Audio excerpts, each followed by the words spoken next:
नमस्कार दोस्तों, मैं सरोज पांडे। बाढ़े पूत पिता के धर में एक भोजपुरी कहावत है कि बच्चे तरक्की करते हैं अपने पिता के धर्म के आधार पर। यानी कि पिता जितने धार्मिक आचरण के होंगे उनका पूत उतना ही सफल होगा जीवन में। बाढ़े पूत पिता के धर में, ये मेरा भी देखा हुआ है। सैकड़ों घर का ऑब्जर्वेशन किए हैं। मैंने देखा कि अक्सर माता पिता जहाँ धार्मिक प्रवृत्ति के रहे, उनके बच्चों ने बहुत तरक्की की है, बहुत प्रगति किया है। जिन माता पिता को मैंने देखा है कभी झोपड़ी में रहा करते थे, लेकिन उनका धार्मिक प्रवृत्ति था, धार्मिक आचरण था, आगे जाके उनके बच्चों ने सरकारी नौकरी भी पाया, अपना घर भी बनाया, गाड़ी भी खरीदी और धनी संपन्न भी हुए। यानी कि बाढ़े पूत पिता के धर्म में बच्चे आगे बढ़ते हैं माता पिता के धर्म के अंदर। तो फिर नवरात्रि का हमारा ये आज का 7वां संकल्प, 7वां तो कल मैं ले चुका था, 8वां संकल्प है धर्म के आचरण पर चलूँगा। बहुत ही मुश्किल है। क्यों मुश्किल है? क्योंकि अधर्म करने में बहुत मजा आता है। अधर्म का आचरण करने में बहुत सुख मिलता है, तत्काल सुख मिलता है। अधर्म का आचरण करना आसान है। अधर्म का आचरण चारों तरफ देख कर लगता है सारी दुनिया गलत कर रही है, तो हम कौन सा हरिश्चंद्र के औलाद है। प्यारे दोस्तों, सबसे मुश्किल काम है धर्म का आचरण करना और सबसे आसान है अधर्म का आचरण करना। जैसे पानी गड्ढे में चले जाए, कोई ज़्यादा मेहनत नहीं है, लेकिन पानी को अगर ऊंचाई पर चढ़ना पड़े तो फिर उसके लिए उसके अंदर शक्ति चाहिए या मोटर चाहिए। तो जिन लोगों को मैंने देखा है जिनका धर्म और आचरण गलत था, उनके बच्चों को मैंने बर्बाद होते हुए भी देखा है। क्योंकि इसका उल्टा भी है, बाढ़े पूत पिता के धर्म में। इसका मतलब पिता अगर अधर्मी हो जाए तो बच्चे भी घर का नाश करने वाले हो जाते हैं। ये मेरे घर का देखा जाए तो मैंने सैकड़ों लोगों का ऑब्जर्वेशन के बाद मेरे समझ में आया कि बहुत सारे लोग को मैंने देखा है जिनका आचरण अधार्मिक था, तो उनके वंश में उनके बच्चों ने घर का नाश कर दिया। यहाँ पूत का मतलब बेटा बेटी दोनों से है। बाढ़े पूत पिता के धर्म में, पूत मतलब हो गया नेक्स्ट जनरेशन, बेटा बेटी दोनों। और जब भी आप कहेंगे तो पूरे के पूरे अंधविश्वास की बात है। बात तो सही है, अंधविश्वास से लगता है कि भाई हर आदमी को अपने कर्म का फल स्वयं भोगना पड़ता है। एक नियम तो यही है कि हमें अपने कर्मों का फल स्वयं भोगना पड़ता है। फिर ये बात कहाँ से आ गई कि बाढ़े पूत पिता के धर्म में? अगर माता पिता धार्मिक हुए तो बच्चे बहुत तरक्की करते हैं। है तो अंधविश्वास जैसा, लेकिन बात में कुछ सच्चाई है। मेरी अपनी दादी, उनके 4 बच्चे में से एक सबसे बड़ा लड़का किसान और बाकी 3 लड़कों का सरकारी नौकरी। ये बात हमने देखी है जब से मेरा जीवन काल रहा। अपने दादी को सुबह उठ कर के स्नान के बाद उन्होंने सूर्य को जल जरूर चढ़ाया जीवन भर। ये तो मुझे बहुत बाद में होश में आया, शायद 3-4 दिन पहले मुझे होश आया तो मैंने जल चढ़ाना शुरू किया। बहुत पहले कभी सूरज को जल चढ़ाते थे, मुझे बहुत बाद में, अभी 4 दिन पहले मैंने फिर से शुरू किया।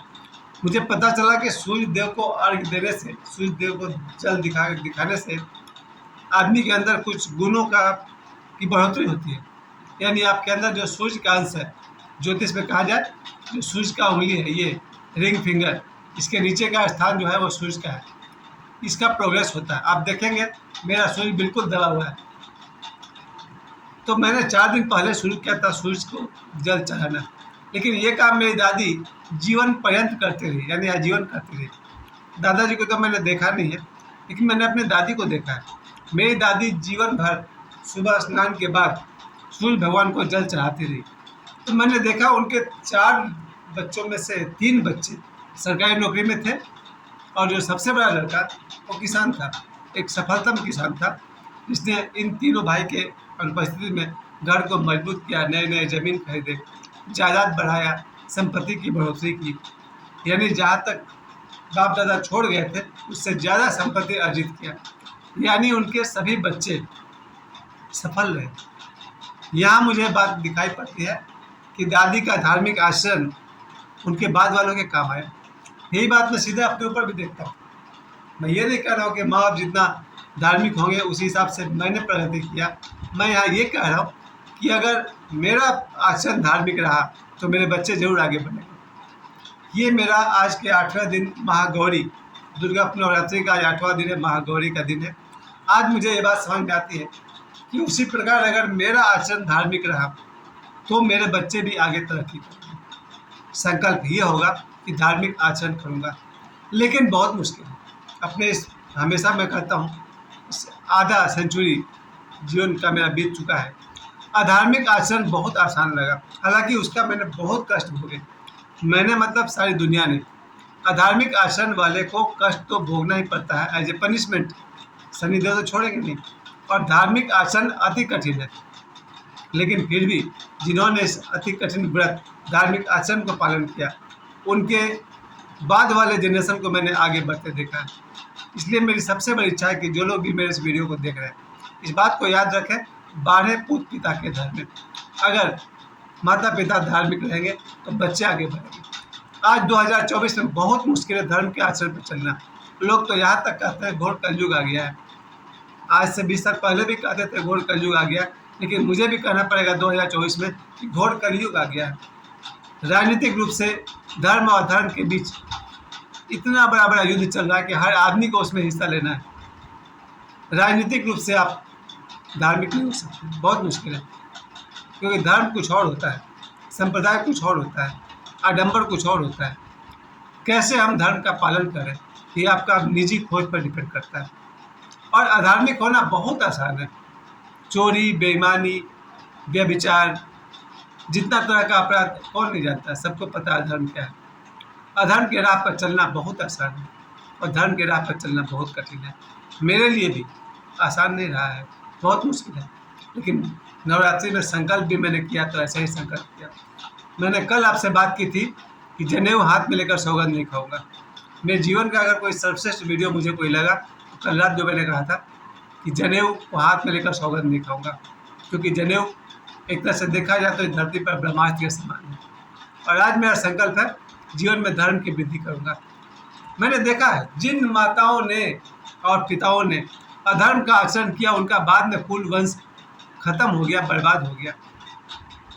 कई लोगों को मैंने देखा है जिन्होंने अधर्म का आचरण किया, बाद में उनकी बेटी किसी और दिशा में निकली, बेटा किसी और दिशा में निकला और घर का पतन हो गया, बर्बादी पर आ गए लोग। और इसके विपरीत गरीब से गरीब मैंने पेरेंट्स देखे जो बेचारे गरीब भी थे, अशिक्षित भी थे, लेकिन उनका आचरण धार्मिक था। धीरे धीरे करके उनके बच्चों ने कैसे अपना पैर जमाया और अपने आप को इस्टेब्लिश कर दिया। आज नवरात्रि का ये 8वां दिन, आज अष्टमी था। अभी अभी हम लोग दुर्गा पूजा घूम करके लौटे हैं।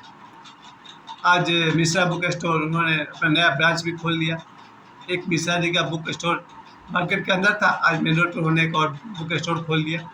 उसका ओपनिंग था, वहाँ भी हम पहुँचे, कुछ देर में उनका वो वीडियो भी डालने वाले हैं। इसके अलावा हम लोग लोको बिहार का दुर्गा मंडप को देख लिए, ट्रैफिक में देखे, और मोहन बिहार भी गए थे। मुझे लग रहा है कि आज मुश्किल से 25% लोग ये मार्केट में निकले हैं, दुर्गा जी का दर्शन करने निकले हैं। कल जब अष्टमी नवमी दोनों एक साथ बनाया जाएगा तो मुझे लग रहा है बहुत जोरदार भीड़ होने वाली है। इस दुर्गा पूजा के शुभ अवसर पर आप सभी को बार बार दुर्गाष्टमी की शुभकामनाएं। और इस बात को मैं बार बार याद दिलाऊंगा कि नवरात्रि का ये 9 दिन हमारे भीतर आता ही है संकल्प करने के लिए। दुर्गा माता यानी स्त्री का रूप। अभी अभी मैं कुछ देर पहले अपने गुरुदेव योगीराज शैलेंद्र जी को सुन रहा था कि स्त्री में ट्रांसफॉर्मेशन की शक्ति है। अभी कुछ देर पहले योगी शैलेंद्र शर्मा जी कह रहे थे स्त्री में ट्रांसफॉर्मेशन की बहुत बड़ी शक्ति है, और जिस पुरुष की ज़िंदगी में आ जाए उसे पूरा का पूरा ट्रांसफॉर्म कर सकती है। दुर्गा माँ जो स्त्री का रूप है, अगर कोई स्त्री किसी पुरुष के जीवन में आ जाए तो उसके जीवन को रूपांतरित कर सकती है, यानी कि रंग से राजा बना सकती है। और विपरीत शक्ति भी उतना ही है, यानी स्त्री में इसकी विपरीत शक्ति भी है। ट्रांसफॉर्मेशन ये भी संभव है कि बने हुए चीज़ को बिगाड़ भी दे और बिगड़े हुए चीज़ को बना भी दे, क्योंकि शक्ति हमेशा न्यूट्रल होता है। शक्ति का अपनी कोई इच्छा नहीं है कि तुम बन जाओ कि बिगड़ जाओ। हमारा जैसा कर्म, अगर हमारे कर्म ऊँचे हैं तो किसी न किसी स्त्री के माध्यम से, विशेषकर माँ, मेरे जीवन में मेरे माता जी का ही देन है, जिन्होंने मुझे सुबह 4 बजे में जगा कर पढ़ाना सिखाया। आज तक मेरा जो भी निर्माण है जीवन में, जो भी हूँ आपके सामने हूँ, अपने माता पिता के धर्म के बल पर हूँ। मैंने अपनी माँ को हमेशा से देखा है, उनका ये धर्म का देन है कि आज आप सभी जानते होंगे, जो मुझे जानते हैं, कि जिस घर में मैं बैठा हूँ ये भी मेरे माँ बाप का देन है। जो भी मेरे पास आज सुविधा और भोग विलास की चीज़ आपको दिखाई पड़ती है मेरे जीवन में, जो कुछ भी है वो सब मेरे माता पिता का देन है। तो मैं अपने माता पिता को लेकर ये बात कहता हूँ, बाढ़े पूत पिता के घर में, और अपने बच्चों के लिए संकल्प करता हूँ कि यदि मैं धार्मिक रहूँगा तो वो भी कल को कहेंगे बाढ़े पूत पिता के घर में। मुझे समय देने के लिए आप सभी को बहुत बहुत धन्यवाद, और कल अष्टमी नवमी की आप सभी को बहुत बहुत शुभकामनाएं। धन्यवाद, प्रणाम।